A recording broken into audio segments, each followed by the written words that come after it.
Ele foi lá para convertê-los ao cristianismo, e isso foi quase impossível, porque ele teve que ensinar conceitos que eles não tinham, como por exemplo, não alcançavam... como, por exemplo, o conceito de passado e futuro.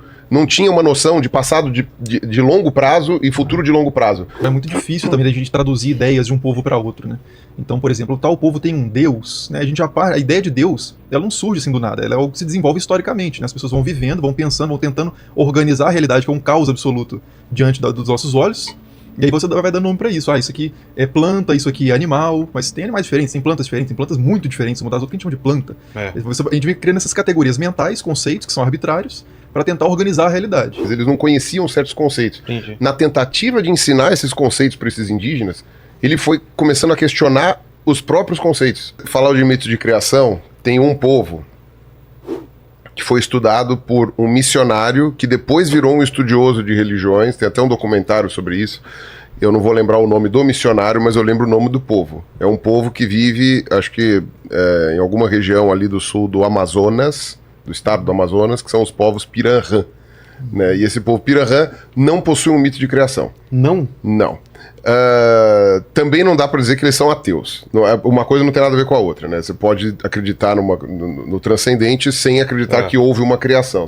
Tipo, o que esse cara conta é que, e ele foi um dos primeiros não indígenas a ter contato com esses povos, né? Então, quando ele chegou lá, era uma surpresa. E ele foi lá para convertê-los ao cristianismo, e isso foi quase impossível, porque ele teve que ensinar conceitos que eles não tinham, como por exemplo, não alcançavam... como por exemplo, o conceito de passado e futuro. Não tinha uma noção de passado de longo prazo e futuro de longo prazo. Era tudo muito curto.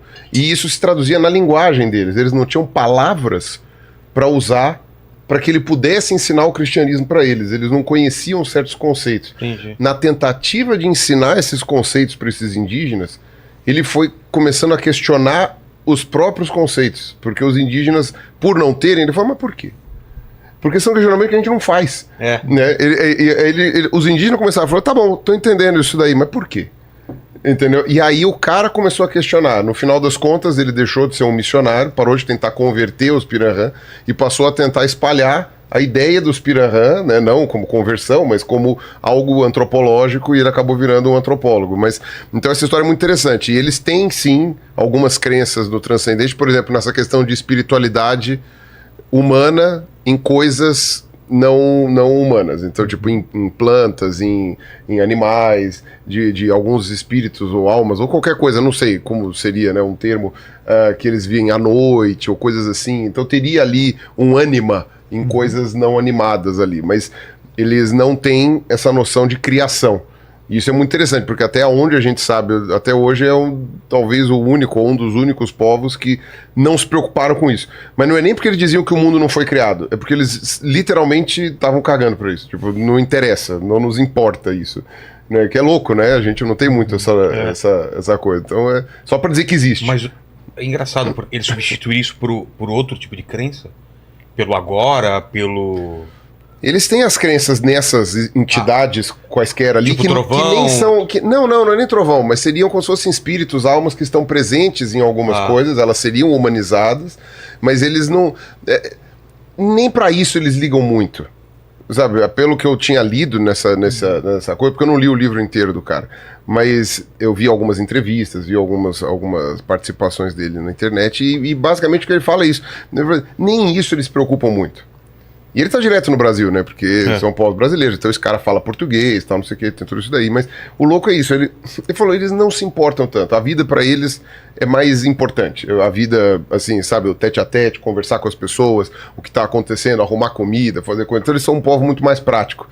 Mas que ao mesmo tempo, o fato deles não terem os mesmos conceitos que a gente tem os deles. E os conceitos deles são interessantíssimos. E aí acaba que houve um choque de realidades, né, que fez... E que bom que esses povos, como é que se fala? Que deu pra gente ter um contato desse jeito com esse povo. Antes de serem assimilados. Porque senão eles podiam ser assimilados, podiam ser destruídos, podiam ser não sei o quê. Qualquer outro tipo de pessoa que tivesse entrado em contato com eles poderia ter sido terrível.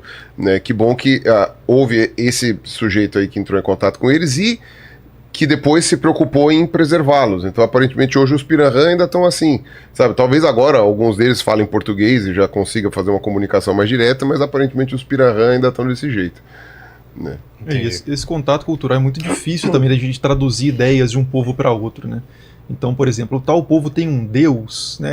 A ideia de Deus, ela não surge assim do nada, ela é algo que se desenvolve historicamente, né? As pessoas vão vivendo, vão pensando, vão tentando organizar a realidade, que é um caos absoluto diante dos nossos olhos, e aí você vai dando nome para isso. Isso aqui é planta, isso aqui é animal, mas tem animais diferentes, tem plantas diferentes, tem plantas muito diferentes uma das outras que a gente chama de planta. A gente vem criando essas categorias mentais, conceitos que são arbitrários, para tentar organizar a realidade. E isso vai acontecendo muito aos poucos, dependendo da realidade em que você vive.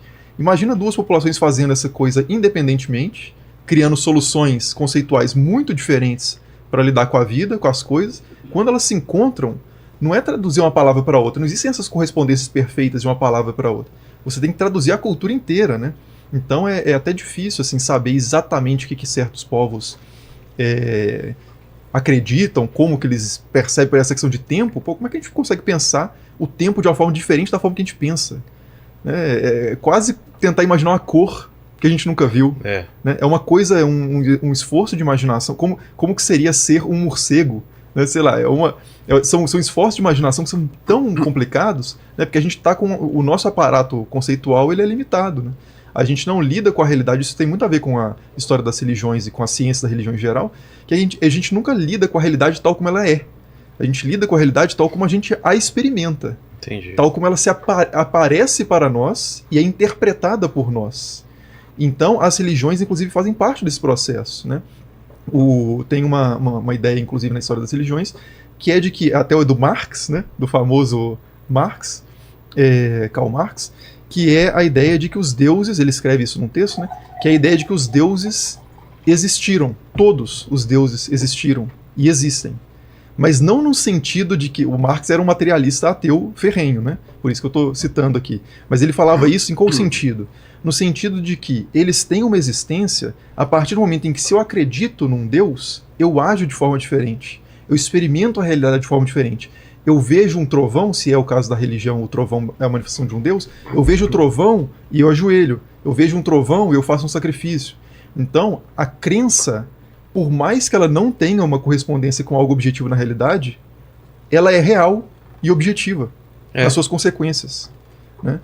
Então, isso é muito interessante, cara, porque mesmo não sendo real, ele interfere não só na minha vida, como de povos, guerras e conquistas e avanços. E por isso é tão importante discutir religião a partir de uma perspectiva que não seja a do religioso apenas. É tão real apenas. quanto essa ideia imaginária de um país, de uma bandeira, de uma moeda, que também tem consequências reais no mundo real, né? E tem toda uma discussão de por que você tem que levar uma pessoa da antropologia sempre que você vai lidar, por exemplo, com povos de sociedades diferentes. Então, sei lá, vai fazer uma campanha de vacinação no Alto Xingu e com alguns indígenas lá. Para você explicar por que eles têm que se vacinar, muitas vezes as explicações que a gente tem não são convincentes para eles. Você precisa de alguém que traduza isso de uma forma que eles consigam, que esteja da forma como eles enxergam o mundo, né? E aí vai aquilo, né? Porra, às vezes é difícil convencer uma pessoa da nossa sociedade a se vacinar. E a maneira como eles vão enxergar isso daí, ou eles vão fazer. Então, você precisa ter sempre essa preocupação de uma tradução. Muitas vezes, para convencê-los a se vacinar, eles precisam também fazer um ritual deles. Porque senão não funciona, senão a coisa não pega.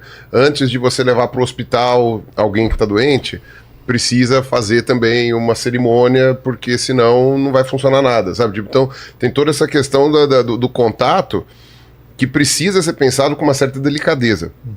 Obviamente, no meu caso, eu sou ateu, eu enxergo que essas coisas são muito interessantes do ponto de vista sociológico, mas não possuem respaldo na realidade. Mas você tem que entender que a minha cabeça também foi construída dessa forma, né? A cabeça deles foi construída de outra maneira e está dentro da sociedade deles, né?